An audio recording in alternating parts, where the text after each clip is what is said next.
मैं हूं दीपक और आप देख रहे हैं coach for you computer institute.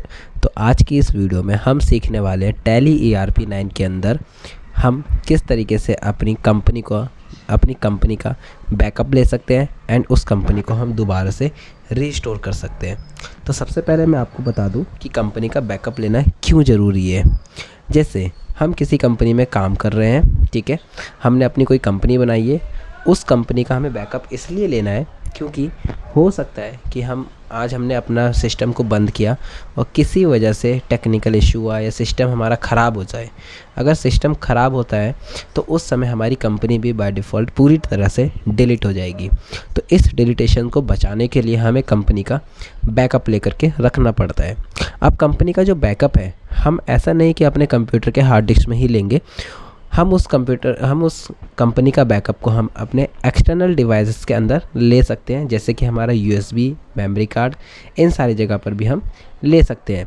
अब उस कंपनी का बैकअप हम किस प्रकार लेंगे, आप उस चीज़ को यहाँ पर समझिए। तो मैं यहाँ से अपना टैली को मैंने ओपन कर लिया है, ठीक है।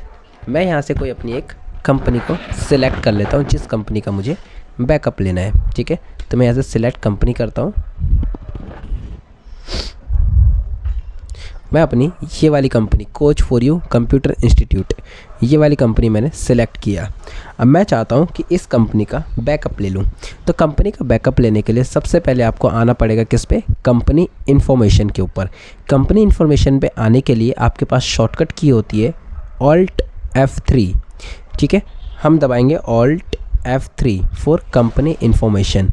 ये जो आप देख रहे हो डैशबोर्ड, ये हमारा कंपनी इन्फॉर्मेशन है।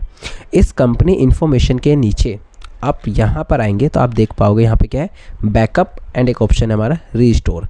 अब रीस्टोर हमारा अभी काम नहीं करेगा जब तक हम कंपनी का बैकअप नहीं लेते। तो मैं कंपनी का बैकअप पे क्लिक करता हूँ। अब यहाँ पे हमारे पास कंपनी का बैकअप का ऑप्शन आ गया, ठीक है। अब आप यहाँ पे दो तरह के डैशबोर्ड देख पाओगे। इस डैशबोर्ड में यहाँ पे हमारा बता रखा है बैकअप कंपनीज ऑन डिस्क। यहाँ पर सबसे ऊपर जो आप देख पा रहे हो ये होता है हमारा सोर्स, ओके, इसे हम कहते हैं सोर्स। इस सोर्स में ये बताया जा रहा है कि ये जो टैली है, जो टैली सॉफ्टवेयर है, आखिरकार वो कहाँ इंस्टॉल्ड है। तो जैसे C ड्राइव के अंदर यूज़र्स फोल्डर के अंदर पब्लिक फ़ोल्डर है, उसके अंदर tally.erp9 करके एक फ़ोल्डर है, उसके अंदर डेटा नाम करके एक फ़ोल्डर है, उसके अंदर हमारा क्या है, टैली इंस्टॉल्ड है। अब यहाँ पे नीचे जब हम एंटर प्रेस करते हैं तो यहाँ पे पूछता है डेस्टिनेशन। तो डेस्टिनेशन हमें यहाँ पे डालना है कि हमें कंपनी का बैकअप कहाँ पर लेना है। तो मैं आपको बताता हूँ। हमारे माय फाइल्स में चलते हैं, ओपन माय कंप्यूटर करते हैं, माय फाइल्स को ओपन करता हूँ, ठीक है। तो यहाँ पर जब मैं दिस PC पे क्लिक करता हूँ, दिस PC पे जब मैं क्लिक करता हूँ तो मेरे पास यहाँ पर दो ड्राइव्स दिखाई दे रहे हैं। एक आ रहा है हमारा C ड्राइव, एक आ रहा है हमारा E ड्राइव। अब C ड्राइव हमारा बाय डिफ़ॉल्ट डेस्टिनेशन में सेट था, बट मैं चाहता हूँ C ड्राइव में नहीं, मैं चाहता हूँ E ड्राइव में। तो E ड्राइव पे मैं क्लिक करूँगा, यहाँ से ओपन करूँगा अपनी E ड्राइव को, ठीक है। अब E ड्राइव में भी मैं एक सेपरेट फ़ोल्डर में चाहता हूँ। तो E ड्राइव में जैसे मैं कोई एक फ़ोल्डर सेलेक्ट कर लेता हूँ, लाइक मैं टेस्ट नाम का जो मेरे पास फ़ोल्डर है, मैं इसको ओपन करता हूँ। तो मैं क्या चाहता हूँ कि मेरे E ड्राइव के अंदर आए और टेस्ट फ़ोल्डर आए, उसके अंदर क्या हो जाए, कंपनी बैकअप हो जाए। तो आपको करना क्या है, ध्यान से समझना इस बात को, ठीक है। अब क्या करना, जब आप इस फोल्डर को आपने ओपन कर रखा है, ठीक है, आप सिंपली अपने इस जगह पर जहाँ पर कंपनी का ये URL आता, जहाँ पर हमारी फाइल का जो URL आता है, डायरेक्टरी आती है, आप उस पर एक बार क्लिक करना। जैसे ही आप क्लिक करेंगे यहाँ पर आपके पास इस फोल्डर की जो है आपके पास डायरेक्टरी आ जाएगी। यहाँ पर आप Ctrl+C दबाना, कॉपी कर लेना। देन आप अपने टैली पर जाना, ERP9 पे जाना, Ctrl+Alt+V दबाना फॉर पेस्ट, ठीक है। अब इसका मतलब क्या हुआ, इसका मतलब ये हुआ कि आपको E ड्राइव को एक्सेस करना है, फिर उसके अंदर एक टेस्ट नाम का फ़ोल्डर मिलेगा हमारे कंप्यूटर के अंदर, और उसके अंदर आप हमारी कंपनी का बैकअप लो। अब इसमें से यहाँ पर आप देख पाओगे राइट हैंड साइड में पूछ रहा है हमसे कि कौन सी कंपनी का बैकअप लेना है। तो मैं चाहता हूँ कि मैं अभी coach for you computer institute वाली कंपनी है, आप इसका बैकअप ले लो। तो मैंने इस पर सेलेक्ट किया, ये सेलेक्ट हो गई कंपनी।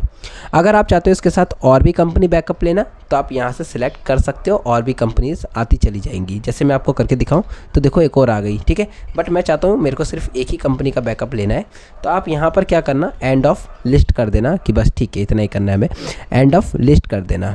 तो हम यहाँ से एंड ऑफ लिस्ट सेलेक्ट कर लेते हैं और इसको हम यहाँ से एक्सेप्ट कर लेते हैं।